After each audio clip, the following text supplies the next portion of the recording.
name, Jesus. Amen. Amen. So, I have been reading a book by Viktor Frankl. Is anybody Oh, yeah, he's a good man. familiar with him? Yeah. He survived a Nazi concentration camp. One of the things he learned in there that he's bringing out in this book is that regardless of the circumstances, you always retain what he calls as man's last freedom. And that is the freedom With to choice. choose, yes, how you are going to react to any given set of circumstances. That's still true today. You can't always pick the circumstances, and you cannot always pick the consequences for your choice. You might only have two choices. Each one carries a separate set of circumstances. Hello? But you can always have that choice. Do I go to work today or call in? Well, let's evaluate the choice. Each choice, A and B, has a separate set of consequences for that. But I have the ability to choose. And Viktor Frankl learned that in the worst of circumstances, and certain people in there with him also learned that. They actually became better people in the midst of that. Those circumstances. So I say all that because we're not in our normal room today. We're in somewhere else, which might be a little noisy. What do we know about Viktor Frankl's life? Huh? What do we know about his life? He grew up Jewish. He was a doctor, I believe in psychology, and was arrested for being Jewish, sent to a concentration camp, survived there. I'm not sure how long he was in there, for a while.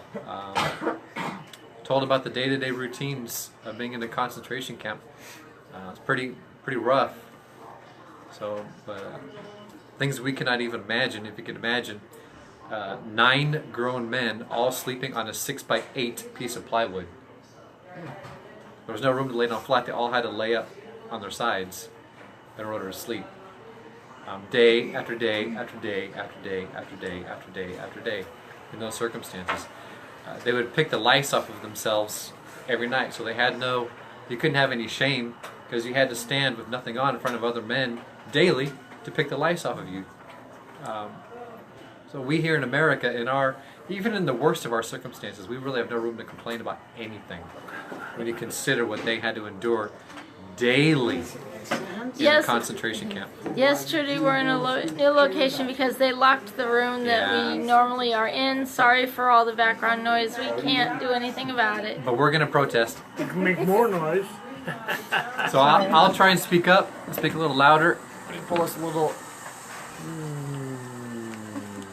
I ran out of ink for the second picture, but we can talk about that afterwards because we're filming this. So John chapter 3, we're going to pick up where we left off, which is verse 18. That happens when I run out of ink. So I'll print another one. I just wanted to show you. The first one came out okay. This isn't the one I wanted. I wanted the one where we were looking at each other. Oh, Okay. Bring out the afterwards. Bring out the pages again. Thank you. By way of review, we did finish verses 16 and 17. We ended up talking about bringing out verses from Isaiah, how the government would be on the shoulders of Christ. Actually, it was singular, on his shoulder. We explained that looking at a picture of the cross and explaining about government and the 3 different forms and how the cross would be the foundation for the government of Christ going forward. A foundation of sacrifice, of selflessness in the kingdom. Versus what we have today in our government, which is complete selfishness, where it seems like the politicians are only concerned about the next election, making you promises to get in there. Once they're in there, they forget about us, the There little guy. speaks option.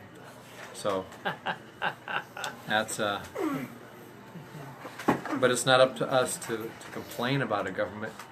Our position, being in the lofty position that we as Christians are, is to pray for our government. And because we are seated in heavenly places, a lot of times we need to take that perspective and pray down. Look, we are not that we're over our government in an arrogant kind of way, but pray from an authoritative position. We're in heavenly places according to the Word of God. Sometimes we need to pray like that. Anyway, verse 18 says, "He who believes in him is not condemned, But he who does not believe is condemned already, because he has not believed in the name of the only begotten Son of God. And this is the condemnation, that the light has come into the world, and men love darkness rather than light, because their deeds were evil. For everyone practicing evil hates the light, and does not come to the light, lest his deeds should be exposed. But he who does the truth comes to the light, that his deeds may be clearly seen, that they have been done in God. So this ends the conversation with Nicodemus. Now Nicodemus has a choice with what to do with this information. He's been explained, I think, pretty clearly. He's been given a pretty great advantage over everybody else, and had this personal dialogue with God the Son himself. And now comes the decision, what am I going to do with it? Did we ever find out what happened to Nicodemus? We know that he was one of the two people that helped to bury Jesus. So we think there's a possibility. A lot of the Pharisees did come to Christ. There's no Sadducees listed ever coming to Christ, but several of the Pharisees. I think Nicodemus as well as several others. Joseph of Arimathea. A lot of people came to Christ. Wow. In leadership. But his choice was to stay with the Pharisees against Jesus, or side with Christ. The same choice each one of us has when we're confronted by the light.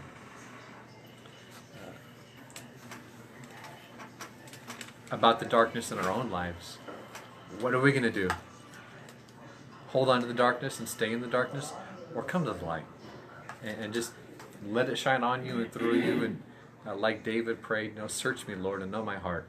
Try me and know my thoughts, and see if there's any wicked way in me, and lead me in the way everlasting. Characteristics of those who decide to hide can be found again in Isaiah. I'm going to turn there real quick, and I did not mark any pages, so you guys have to bear with me as I turn there. Isaiah 29:15, if you want to turn there yourself and follow along. Isaiah 29:15, or review this later, or write it down. Says, "Woe to those who seek deep to hide their counsel far from the Lord, and their works are in the dark. They say, who sees us, and who knows us?" These kind of behind closed doors, backroom meetings, backroom dealings. No, this message is not focused on our government, but it starts at the top. How can you clean up gangs on the streets when you have gangs in Washington, D.C. with their own backroom, gangster style stuff going on? You think a lot of these things are going on. I don't want to get conspiracy theory, but you see things going on, you wonder how much of it is our government just winking and turning a blind eye to, because they're also on the take, just like anybody else. Yeah, exactly. And it all starts at the top. So if you want to clean up the streets down here, you need to clean up the streets up there, starting at Pennsylvania Avenue. Are Christians that are running for office? Perhaps, if they can handle the stress and pressure of what goes on, there's a lot. Without converting, you might say. Right. Ephesians 5. I want to turn there real quick. If you want to turn with me, we're going to read a little bit in Ephesians chapter 5, verses 1 through 13. So yeah, that's a little chunk. Ephesians 5, verses 1 through 13 talks about our conduct in relating to coming to the light, coming out of John. What should be our conduct? Ephesians chapter 5, verses 1 through 13, Paul says, "Therefore be imitators of God, as dear children, and walk in love, as Christ also has loved us, and given himself for us an offering and a sacrifice to God for a sweet-smelling aroma. But fornication and all uncleanness and covetousness, let it not even be named among you, as is fitting for saints, neither filthiness, nor foolish talking, nor coarse jesting, which is not fitting, but rather giving of thanks. For this you know, that no fornicator, unclean person, nor covetous man, who is an idolater, has any inheritance in the kingdom of Christ and God. Let no one deceive you with empty words, For because of these things the wrath of God comes upon the sons of disobedience. Therefore, do not be partakers with them. For you were once darkness, but now you are light in the Lord. Walk as children of light, for the fruit of the Spirit is in all goodness, righteousness, and truth, finding out what is acceptable to the Lord, and have no fellowship with the unfruitful works of darkness, but rather expose them. For it is shameful even to speak of those things which are done by them in secret. But all things that are exposed are made manifest by the light. For whatever makes manifest is light. And that would be Christ. And that's what he's talking about. Come into the light. Don't hide your deeds. That your deeds can be known. And if there's something to hide about, you need to confess it and get rid of it. If your deeds are good, the light will show that as well.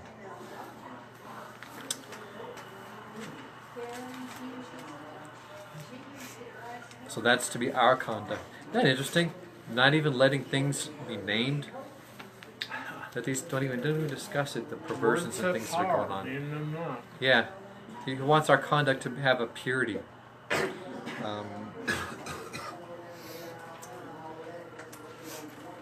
He says something we're supposed to do proactively. Verse 4 of that chapter. Ephesians 5 verse 4. Neither filthiness nor foolish talking nor coarse jesting, which is not fitting, but rather giving of thanks. What did we just celebrate? Thanksgiving. But this is not to be an annual event for Christians. Giving thanks is to be a characteristic for you, a part of our life, our lifestyle. Giving of thanks. And that requires you. Yes, sir? It's interesting to me that people who are thinking evil and pursuing that, Thanksgiving is the farthest thing from your whole mind. You don't do that. Wow. Right, ungrateful. Right. That's one of the list of the sins of these people who will be accepted. Disobedient to parents. I forget what that list is, but unthankfulness is one of those characteristics. But this requires us to be like that man, Viktor Frankl, and stop and make a choice. Which we do anyway, whether we realize it or not. To be unthankful, or to be thankful that we have more than just a piece of bread and a cup of water that they call soup every day. Mm-hmm. If you're lucky, they scoop from the bottom and you got a pea in your soup.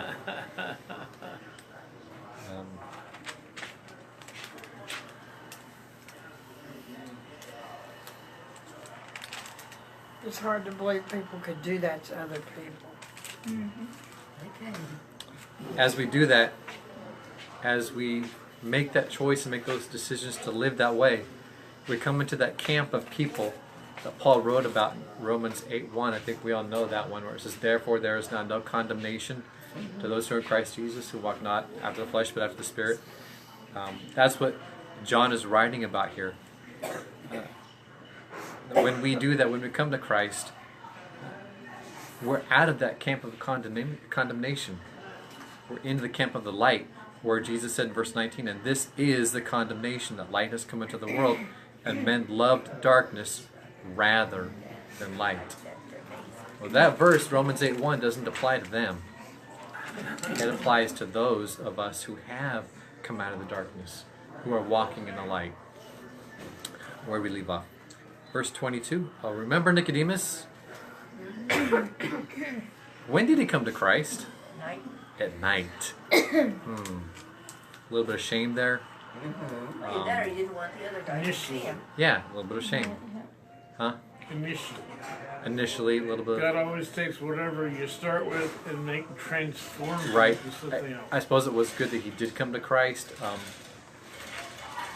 But Christianity is not a spectator sport. There's no such thing as a closet Christian. It's an active participation. It's a war. It's running the race. It's wrestling not against flesh and blood. I think that Jesus was prompting him to make a choice. Did you hear his conversation? A lot of it mentioned darkness and light. Here Nicodemus was coming to him in the dark. Christ is prompting him, "Hey, Nick, come out of the dark, buddy. come into the light. Turn on the light, Nick. You know, literally and metaphorically both. Yeah, lighten up. Lighten up, Nick. Become a saint. Verse 22 through 36. We're going to actually finish this chapter right now. After these things, Jesus and his disciples came into the land of Judea, and there he remained with them and baptized. So let's hold on for a second. He started in Jerusalem, cleansing the temple. Now he's in Judea. Okay, follow the pattern. Now John, verse 23, now John also was baptizing in Aenon near Salim, because there was much water there, and they came and were baptized, for John had not yet been thrown into prison. Then there arose a dispute between some of John's disciples and the Jews about purification.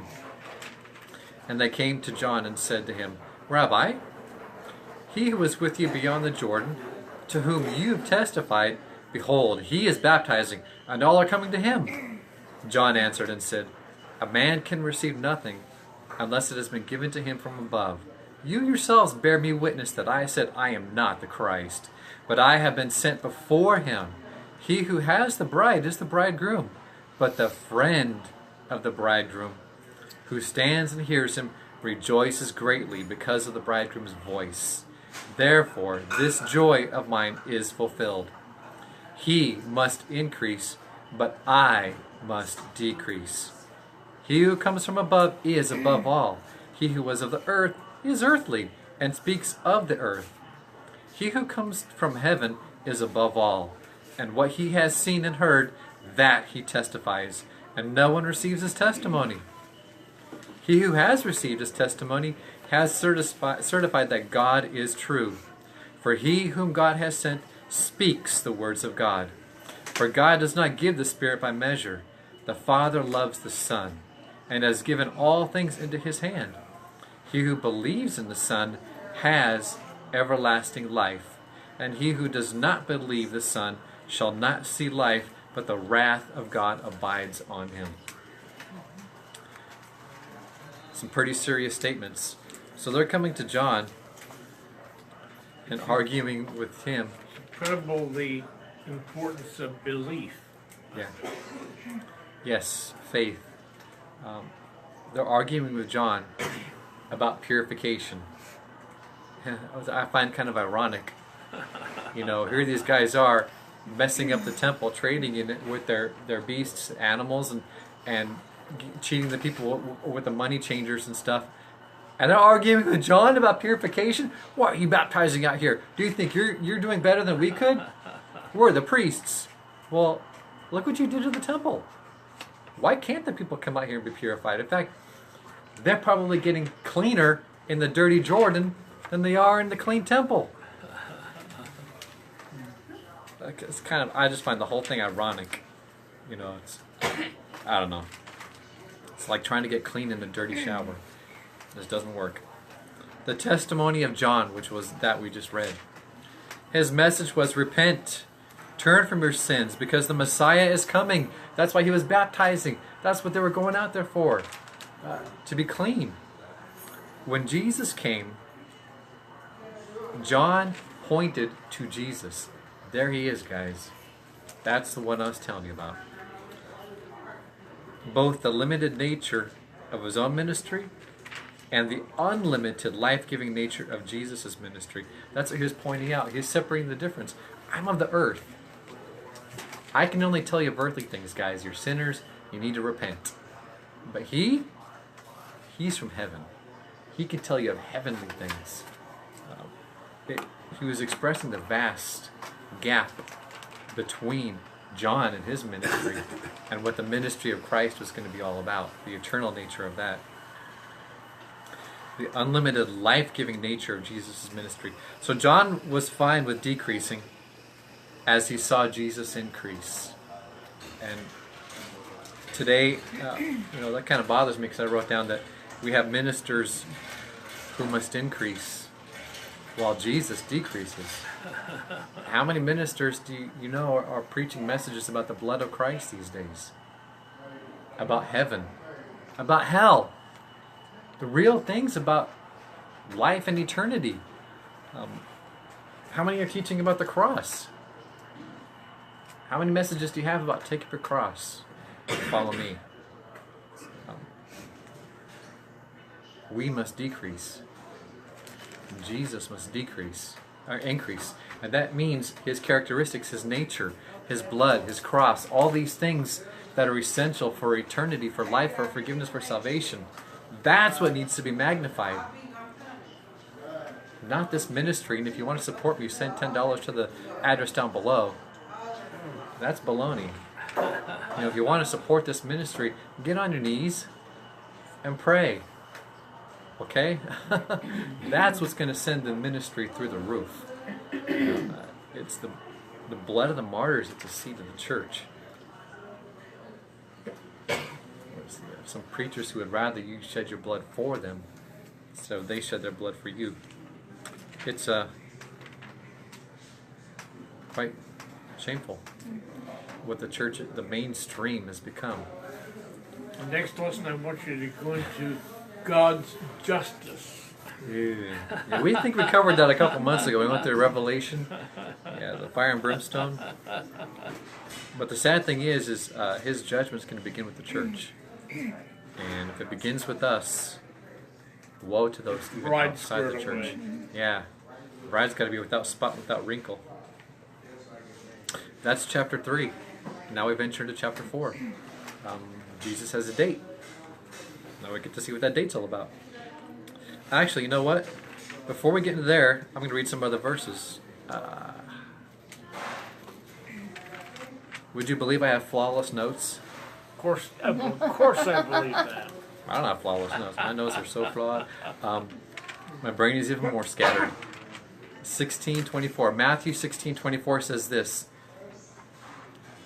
Then Jesus said to his disciples, if anyone desires to come after me, let him deny himself and take up his cross and follow me. Turn to Luke 14:26. Luke 14:26 and 27. Says, if anyone comes after me and does not hate his father and mother and wife and children, brothers and sisters, yes, and his own life also, he cannot be my disciple. And whoever does not bear his cross and come after me, he cannot be my disciple. That's the question. Jesus was saying... It's an interesting word, hate. Yeah. Does that need explained, do you think? Or maybe he explained that to the disciples? I think the explanation of the word hate there is in contrast to your love for Christ, because we are told to honor your father and your mother. We are told husbands to love your wives. So it's not hate as in anger, as in like he was saying, but if you hate somebody, you know, you're guilty of murder already. It was by way of contrast. But he's talking about first, those who are first and those who are not. Yes, your love for Christ has to outweigh the love of your family, because in many households they are split because some are Christians, some are not. There are, like, when a Muslim becomes a Christian, some Muslim families will perform a funeral for them and count them as an outcast. It splits households, but the value of your Christianity has to outweigh the love you feel for even your own family, to where if it costs you that, you're willing to let that go, because there's an eternity where these relationships are only temporal. The eternal relationship we have with our Heavenly Father, that goes beyond description. And if it costs down here some things, which it will, you look at what other families have had to give up for the sake of Christ. Exactly what it says: wives, children, being disowned by your family because you're Christian. Is the value of your relationship with Christ more than that?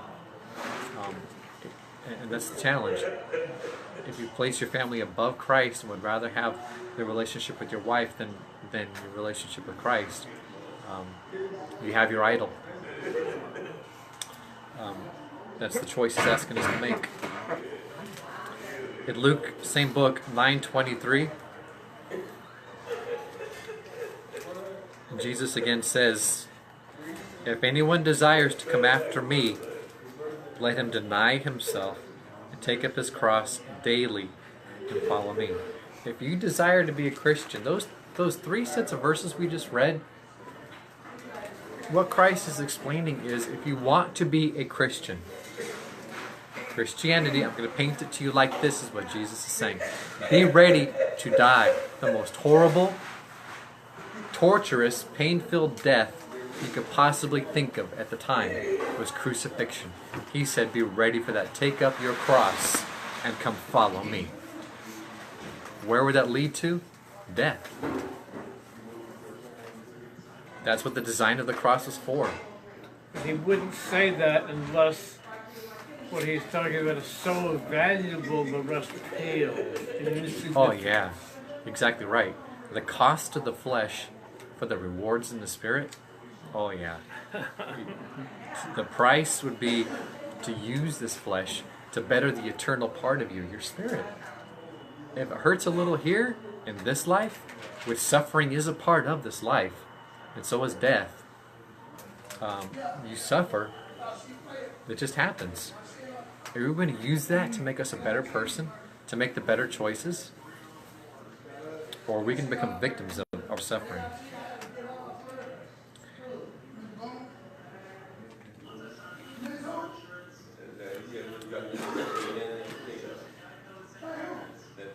And so, as we remember those verses, let's remember, in taking up our cross and following Him, He must increase while we decrease. Let Him increase in your life. Let Him increase. See what happens. We're going to find out in the next chapter what that'll produce. Chapter 4, verse 1. Therefore, when the Lord knew that the Pharisees had heard that Jesus made and baptized more disciples than John, though Jesus himself did not baptize, but his disciples, he left Judea and departed again to Galilee. But he needs go through Samaria. So here's the next step in the pattern. From Jerusalem to Judea to Samaria, and then, you guys know the rest, to the uttermost parts of the world. Yeah, it's Acts 1:8, what Jesus said. You're going to take this gospel first to Jerusalem, Judea, Samaria, and then to everywhere. This is the same pattern Jesus is establishing here.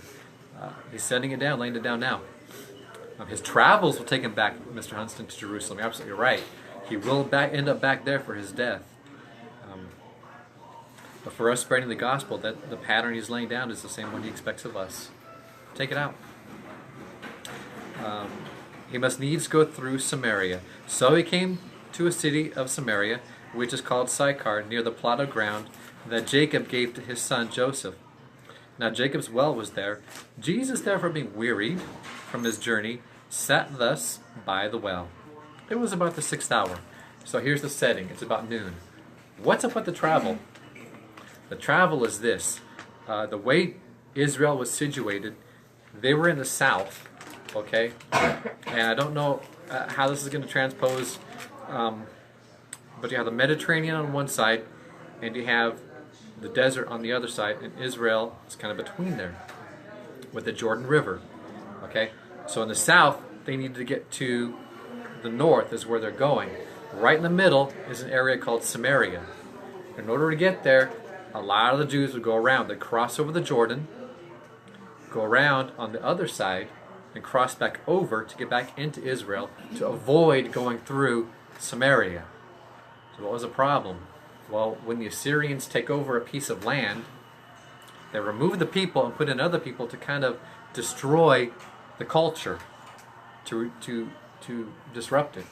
Okay, it'd be kind of like if they wanted to disrupt the Judeo-Christian culture of America, they would bring in all kinds of people from around the world and We've already started that. no.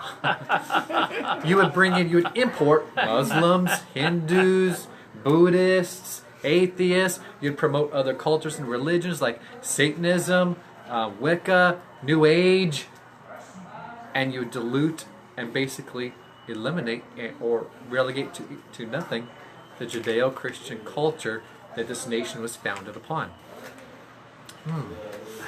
Kind of seems like it's working. Coinky dink. But Jesus, as he said in his own testimony, I didn't come down here to establish a kingdom. If I did, my disciples would fight for me.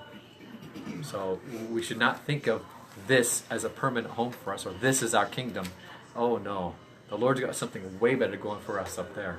He says, I'm going to go and prepare a place for you. This ain't it, folks. If this is it, I think we've been cheated. But God has streets of gold going on up there. A city where his Father dwells that doesn't need a sun or a moon, because the light that proceeds from them just emanates everywhere. So Sometime in your free time, you want to explain how gold in heaven can be see-through, kind of? a transparent metal, I don't know, but the purity of it just has to be so spectacular that it's got to be his gold. You know, our gold just can't compare.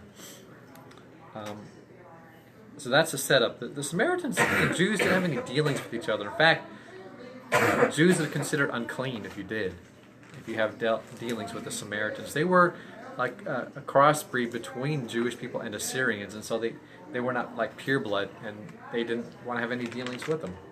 It was an unclean thing. But we know Jesus, he does those kind of things. He'll touch a leper and heal him. He'll do those kind of things. Yeah. There's some books in here about the Bible. Can we look at one of them? We'll put that on the parking lot, yeah. So they didn't have any dealings with each other. Jews usually took the other way around. I'm not sure about the Rubik's Cubes. Even worship But in a different place. I don't know. Jesus I didn't don't know. choose, to go Is it through in there? across the Jordan and back. Instead, what did he do? You know, he goes right square down the middle Town. of Samaria, right in the heart of it. To me, that's just like him. It's noon, and normally you did your chores in the morning, before the heat of the sun came up. So all the good girls would go get the water, and the shameful girls who didn't want to be seen will come out later on in the day, noontime-ish, which is exactly what's going on here. So here's Jesus going straight through the city, straight through Samaria, and it's right at that noontime when the bad girls come out, and he's hanging out there by the well, and here comes his date.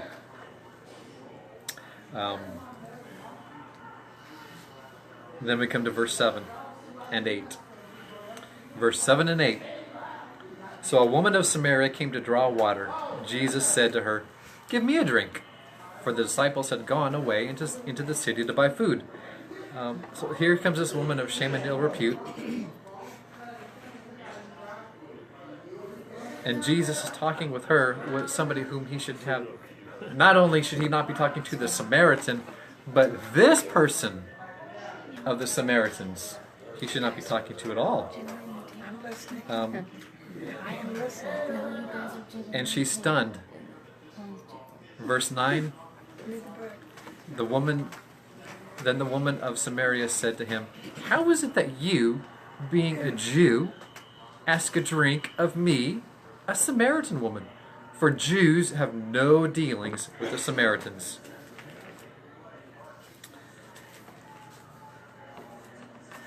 They had split off, and they even had their own place of worship.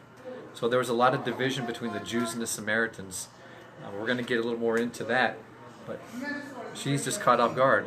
Oh, imagine, Good child of God. she's walking up to this well. What could have been going through her mind? What's this guy doing here? Then all of a sudden, he's talking to me. Oh, hold on. What are you doing talking to me? And so it begins. Verse 10.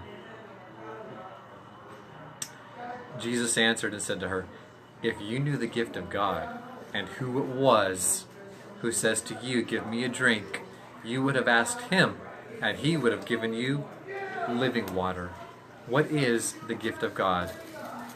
The gift of God, you got to turn to Ephesians chapter 2.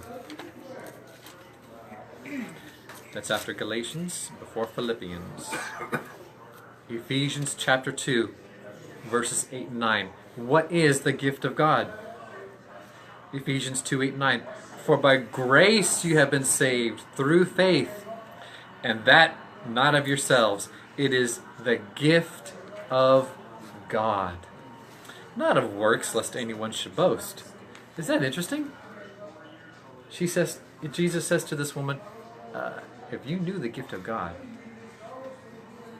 and who I am, you'd be asking me. I think that's just phenomenal. The gift of God, grace that saves, the saving grace. It's a gift. There's nothing you can do to earn it. All you can do with this gift is receive the gift. The gift is free for the taking. Like that picture. If I was to say, here's this picture for free, and you would say, oh, no, let me pay for this frame. No, it's for free. But I want to pay for it anyway. Your money's no good with me. It's like gold in heaven. Why would you try and bring gold to heaven? That's like asphalt. They walk on that. You got this in the street? It's no good. Yeah. There's a separate kind of currency in heaven. It's called love. That's the currency. Not money. It's a free gift. Ephesians 2, 8, 9. Good verse to memorize. Oh, my book is falling apart.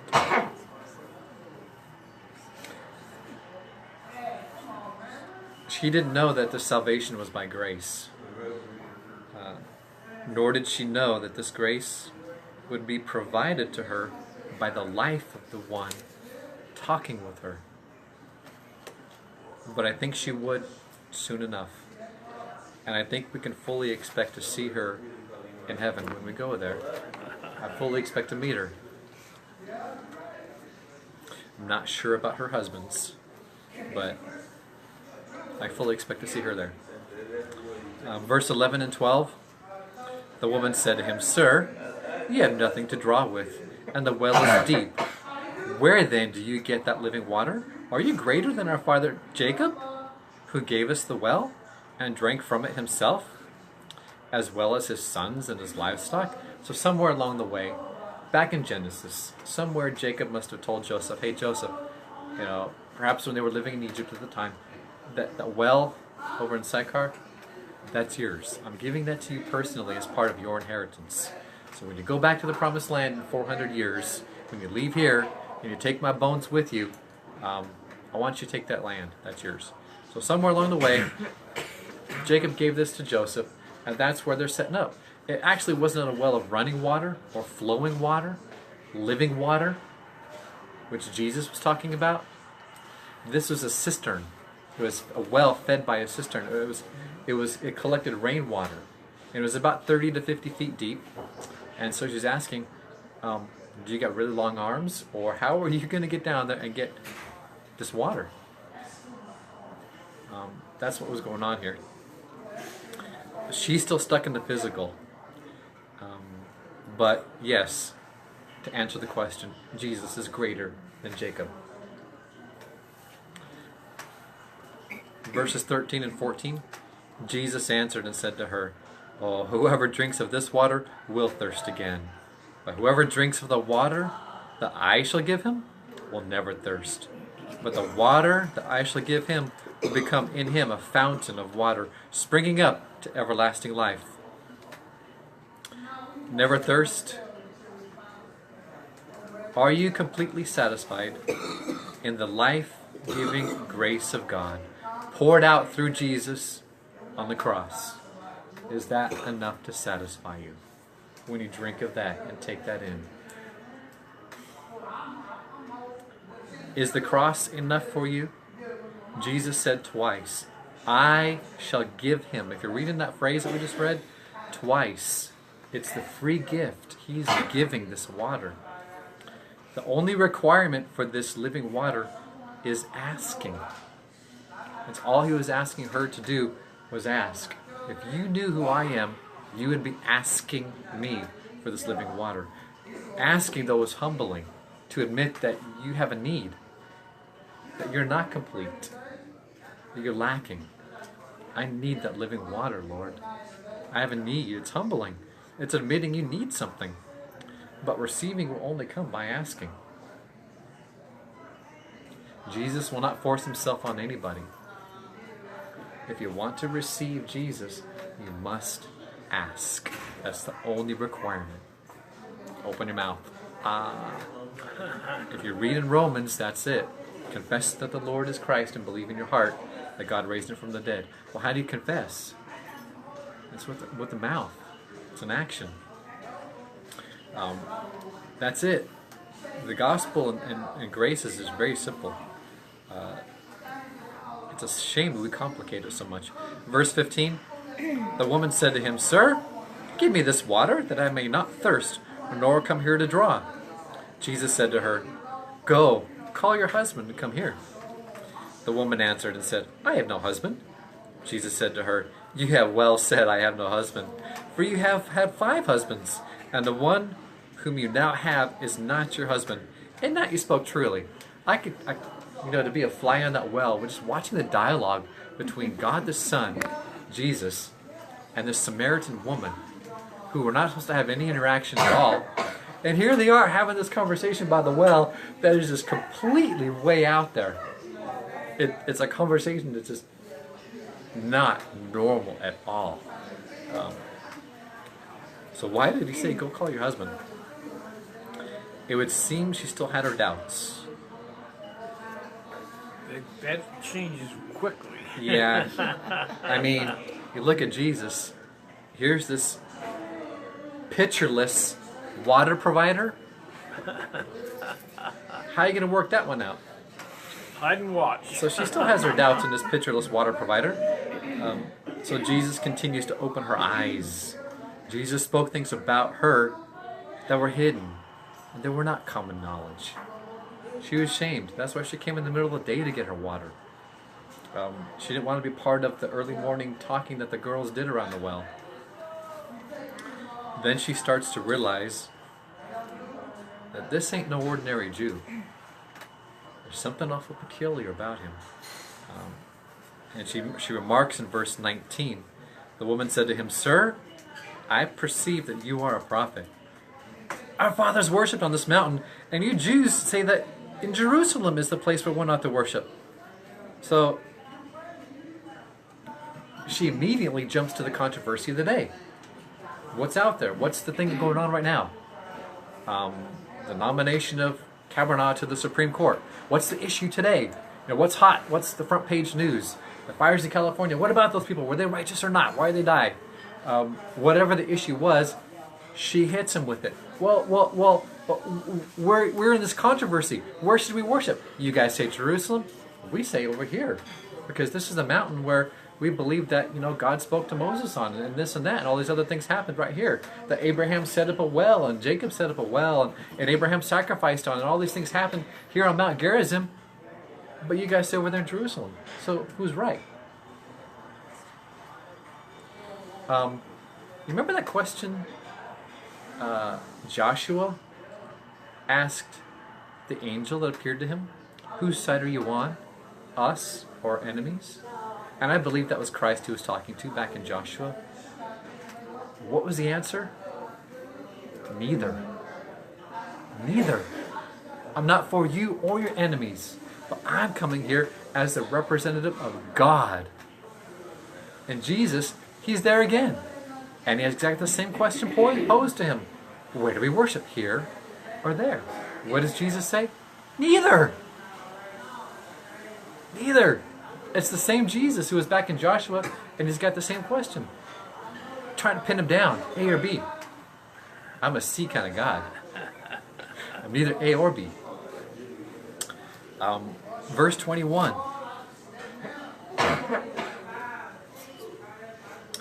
Jesus said to her, Woman, believe me, the hour is coming when you will neither on this mountain nor in Jerusalem worship the Father. You worship what you do not know. We know what we worship, for salvation is of the Jews. But the hour is coming, and now is, when the true worshipers will worship the Father in spirit and in truth. For the Father is seeking such to worship him. God is spirit, And those who worship him must worship in spirit and in truth. Notice number one, she said, we believe and we think, and Yeah. not as What? Jews. It's not a we. Right. It's an individual situation. This is the truth. Yeah. What do? It's an individual thing. This, and he explains it quite well. So she should have accepted worship, and we're going to end with this point. Pick up next week, right about here. She should have.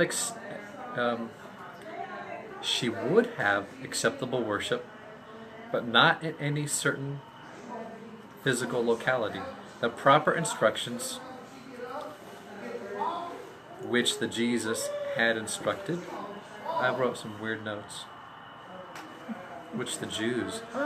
The proper instructions which the Jews had. So Jesus is saying, yeah, worship the right way, the right order came through the Jews. They were given the right instructions for worship. And that was to be in Jerusalem. That's what the law says. Okay? Bring your worship here. 3 times a year, all the males were to appear before the Lord here in Jerusalem. That's where worship was to take place. So he's saying, yeah, the Jews had it right as far as location goes, with the instructions. They were given the instructions, but the cross would enable anyone from anywhere around the world to have acceptable worship to God.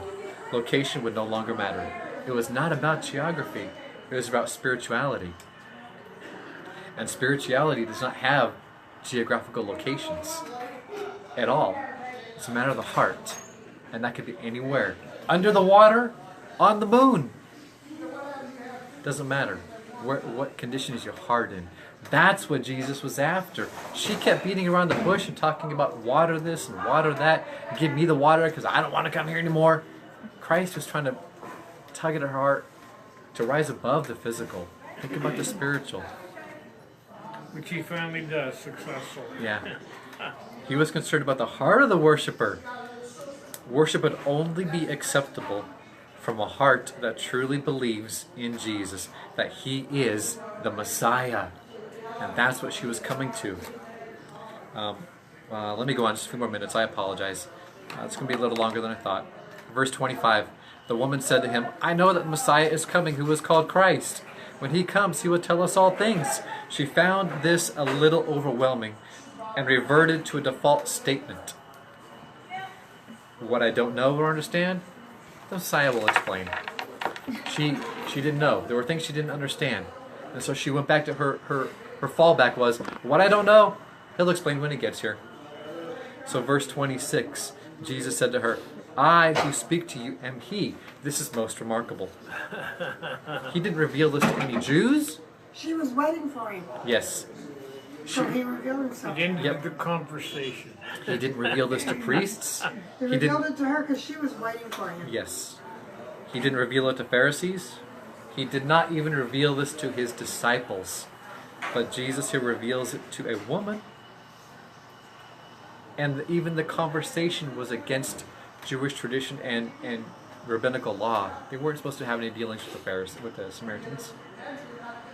And here Jesus is not only talking to her, but revealing that he is the anointed one, the Messiah. You got King James to you, Mr. Hunston? I do. Okay, I'm going to read 27 through 30 in the New King James. After that, can you read verse 29 in the King James? I shall. I'm going to read verse 27 real quick. And at this point, his disciples came and they marveled that he talked with the woman. Yet no one said, what do you seek, or why are you talking with her? The woman then left her water pot, went her way into the city, and said to the men, Come, see a man which told all things that ever I did.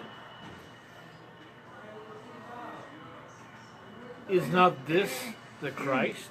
isn't this the Christ? Then they went out of the city, and came to him. So I like the King James Version. What that says is, the New King James says, could this be the Christ? But I went back and looked in the Greek, and it is more accurate. Hang that up. Pick up, hang it up, slam down. Anybody, can I get a volunteer to go pick up the phone? Thank you, phone. What was her testimony? Isn't it incredible what she said, what she gathered? She believed this is the Christ. Look at the proof. He told me things he had no idea of. All my private secret thoughts, he told me. And if you're out there and willing, Jesus is calling. Not that phone call, but another one. Jesus knew that she could be trusted with this information. And that she would not run around bringing attention to herself. She ran around and brought attention to the Messiah. Don't look at me. Come out and look at him. Look at what he did. Look at this guy. He's the Messiah. And they all went out, not to see her, to see him.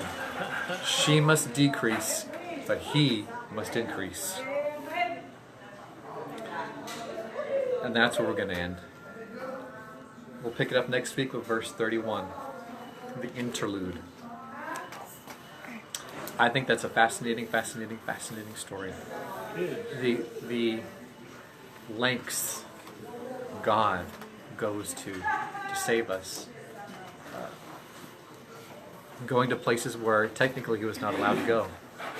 Talking to people that technically he was not allowed to talk to. Who said? Yeah. Sharing things that he shared with nobody else. But he told this woman by the well. Why didn't he share this with the disciples? With the Pharisees? With the priests? I don't know. But he found something in this woman that was, you know what? This was unique. She is a worthy vessel. And he saw beyond the flesh. She was ready. Yes. He saw beyond the labels. He saw beyond the sin. And he saw what this woman would be in him. He saw the finished product that only the cross could bring about, which eventually would, and that's what he acted on. He saw her through God's eyes. And that's the challenge today, is to pull back and look beyond what you see, beyond what we see in each other, because all we see is our flesh. The challenge is to put on God's eyes and look beyond what you see on the exterior to what God sees, what he sent his only son for, to die for. Does it tell us how many who came to see Jesus were changed? Were changed? Yeah, she certainly was, but Yeah. we don't know about the rest of them. We could probably count them on one hand. Still, wow. Samaria? Until after he died, and then it just all changed. That concludes our message. We'll pick it up, verse 31 next week. Thank you all for joining us, especially the faithful ones, Miss Trudy, Miss Pat. See y'all next week.